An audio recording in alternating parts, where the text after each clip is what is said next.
Welcome to Subramani. I'm going to reply to some of the queries which have come, and I have not gone back maybe 4 days, 5 days queries. I have not replied to queries for a very long time, so here it is.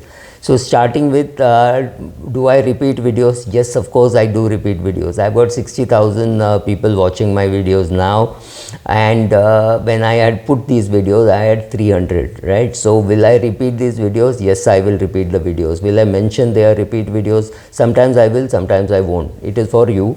And also many of my videos might sound similar. If I'm talking of the risks in the market or things like that, they are bound to sound similar, but there are many videos on risk. Go and watch them, and they're all different, right? So first of all that, and second, yes, I will repeat videos.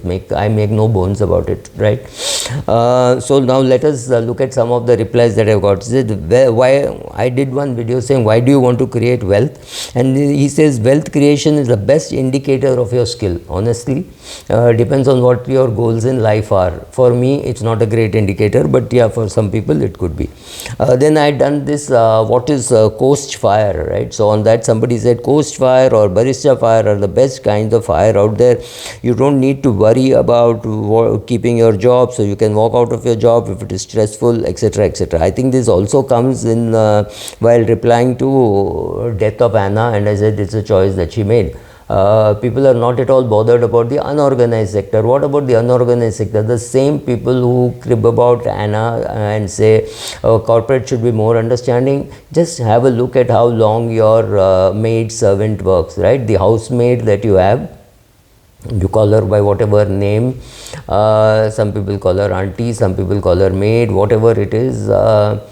Look at the hours that they put in. They are just putting up those kind of hours in maybe 5-6 houses. It's hard physical labor. Nobody considers what happens to them.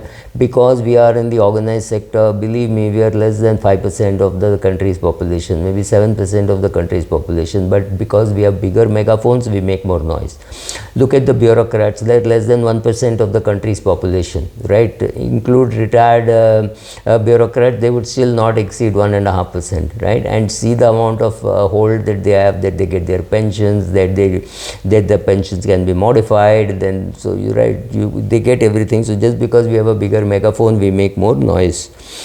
Give more details on REIT investments in India and abroad. Honestly, I don't have too much of details. I've invested in a global REIT, but I don't have too much details about that. So this is not a place where you come and ask for details. No, I'm not going to. I'm not a. What is a REIT is not something which I'm going to answer. For that, there is Google, right? So what are the opportunities in REIT? I don't know.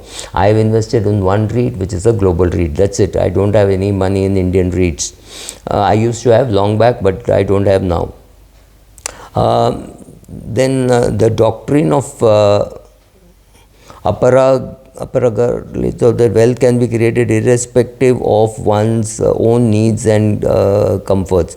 That is true, but very few people would want to create wealth just for the sake of creating wealth. So it requires some saying, I want to leave money for my children, I want to leave money for my charity. It's better to have a goal which you are working towards. Could be creating wealth, could be saying, oh, my net worth should increase to 100 crores before I die, or 1000 crores before I die. Whatever is your goal, that could be a good goal for creating wealth. It's very difficult for people to create wealth just for the sake of creating wealth. If you are one of them, then life is more difficult. There are some people who have that as a goal. So you decide what you want to do. Somebody says, important lessons from the equity market. Said, good information, only you give such insights. That happens because I don't have to earn anything out of these videos. People make offers, and I'm not keen to take up any of those advertising offers or things like that. So therefore, I think I can be unbiased. If overtime cannot be paid, compensatory leave should be paid by employer for extra hours worked.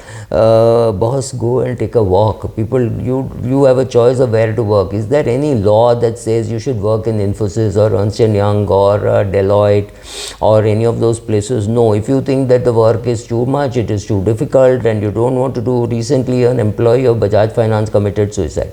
You can't handle the pressure. You have to know how to handle pressure. Is there a possibility that the companies might give some kind of a break? Will they put a psychiatrist or a doctor or somebody to come to the office and talk to you, some kind of counselor? I don't know. And even if they do, many people who actually commit suicide may be too shy to go and ask. So maybe the colleague, maybe the boss, maybe the friend, maybe the reportee, somebody should take responsibility of finding out all this. That is the job or the corporate responsibility, right? But people are working there by choice. People choose to go into the army by choice. People become a school teacher by choice. People become a cricketer by choice. Whether you do well, whether you are successful, that's a different question. But people choose professions mostly by choice, right? So if you don't like the job in Big Four or in a very aggressive finance company, just quit, right? A lot of thank you already posted. Portfolio review of a mutual fund, I didn't realize. Important lessons from equity market, thank you. Love your content, it is really helpful. These are nice comments, but not really much to talk about. You set an example. I'm 76, congrats. This is, will equity always give better returns than debt, right? So answers to this, yeah, some of these questions I have answered. Fantastic explanation about equity will not give better returns. Your sound gets distorted. Yeah, I believe my mic is creating some problems. I will sort it out. In fact, I bought a new mic. I'm just too lazy. I'm not. Reminds me of the must-watch movie Waiting, starring Nasiruddin Shah and Kalki. Buying books is easy, right? So. Nice learning, thank you. 1 year's negative market is no big deal. Equity needs analysis on 7 or 10 years CAGR. Fantastic, very well said. Will you be able to do it in 1 week? When the market crashes, there are when the market falls, there are words which is crashes, market falls, market tanks, 32,000 crores pulled out by FIIs, etc., etc. All that happens. And that situation, will you be able to sit tight doing nothing? That's the question. You can't compare FD with equities returns. You need to calculate post-tax money. FD in the long run doesn't even beat inflation. This is another thing which I keep hearing, that every single asset of yours will not beat inflation. Every single asset of yours will not be liquid. Your whole portfolio has to have all those features. It has to have liquidity, it has to beat inflation, it has to give real return, post-tax. All that is in your portfolio, not one. For example, a savings bank account will never beat inflation, but it gives you liquidity. PPF will perhaps match inflation, but it will not give you liquidity. Therefore, you have a range of products, right? Whether it is mutual funds, private equity, direct equity, or cash, everything has a role. So, do they have a role in your portfolio? Yes. Can you put all your money in savings bank account because it gives you liquidity? That would be stupid, right? Very good information video. Will equity always give better returns? Very good information video. Problem: who are investing in MF or stock market don't have proper knowledge of market down and upturn. Basic fundamental knowledge is needed to navigate market. We saw 2007 crisis. Half of the market is wiped out. But most of the created money during the time market from 2008 to 2013 didn't move all, and the Nifty was hovering around 6,000 for 5 years. Still Modi came to power. I think it's just going blah blah blah. It's too long. Thanks for the explanation. What if we don't need the money to buy anything? Should we sit tight, do nothing? Please throw some light on this question. Look, when you don't need the money, you still create wealth, right? So, I have done some work, I got a check. Does it mean I say, oh, I don't need the money, I will not put it in the bank? No, I don't have that choice. I will go and put it in the bank. So, then, well, will equity always give better returns? Very true. I read a book written by Howard Marks, Mastering the Market Cycle. He said if there is over optimism in the market, that can be a sign of downfall. Even fund managers who like Howard Marks don't always sell, right? So they hold on because they've got a mandate to manage money. So it's difficult for fund managers. Change is permanent. From 1979 till date, index has doubled every 5 years at 15% CAGR. Invest in index fund and forget till you require the money. Great. What if it doesn't do over the next 5 years? What will you do? That's the question which markets ask for, right? So disturbance here, your examples are very nice and practical and shows how wealth increase over time by virtue of compounding. Then thanks for sharing, thank you. Rules are made to protect the rich. Of course rules are made to protect the rich. The golden rule of investing is the man with the gold makes the rules, right? So watching on 3rd October, will Jio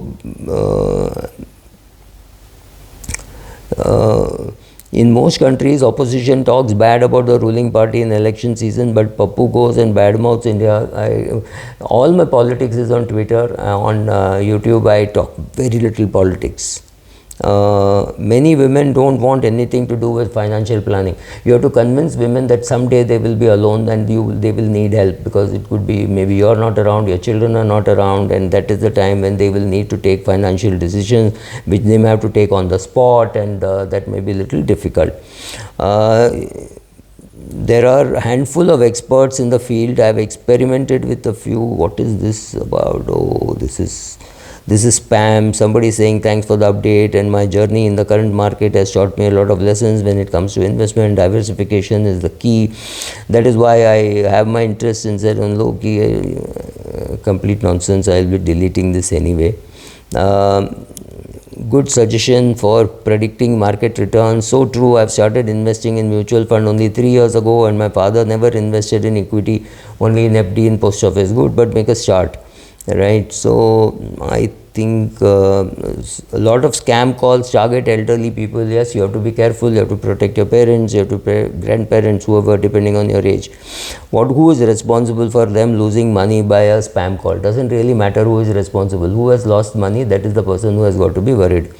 Even business are scamsters. Please do video in Hindi. Look, I can't do videos in Hindi. 400 people watch it and 6,000 people watch my English videos. You may have to translate it yourself, right? Take home is, it's not easy to become an expert investor, keeping in mind all the known, unknown macros, etc. What will happen if everyone invests in the stock market? Look, that won't happen, so don't worry, relax. It's like saying what happens if everybody becomes non-vegetarian. It doesn't really happen, right? Equity investing has a pattern. Technical indicators are useful to judge bullish or bearish trends. Fantastic. I don't understand equity at all. So only people who know how to spot trends make money in the market. I didn't know that. Thanks for the learning. Now we need you to help. And is it okay to borrow short term for investing in markets? I am not going to answer such questions. This you need a financial advisor, not a blogger. Thank you.